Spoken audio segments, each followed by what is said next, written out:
అందుకే సృష్టి స్థితి లయ యందు తండ్రి పాత్ర కన్నా తల్లి పాత్ర గొప్పది.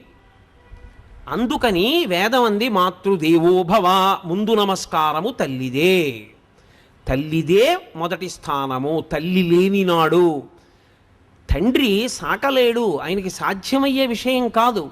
అందుకని తల్లికి మొదటి స్థానం ఇచ్చి గౌరవించడానికి కారణం అది. మీరు ఆలోచించవలసింది, మీరిప్పుడు కూర్చుని తల్లిని తండ్రికి బేరీజు వేయకండి. ఒక పసిపిల్లవాడిగా ఈ సృష్టి కోణాన్ని ఆలోచించండి. అది వేదం యొక్క పవిత్ర దృష్టికోణం. సృష్టిని ఒక పసిపిల్లవాడిగా సృష్టి క్రమాన్ని ఆలోచించి గౌరవించింది వేదం. అందుకని మాతృదేవోభవ. అమ్మ చేత్తో పెట్టిన అన్నమేదో అది అమృతం. అందుకే ఉపనయనానికి కూడా మాతృభిక్షయే. మొట్టమొదట భిక్ష పెట్టేది అమ్మే పెడుతుంది.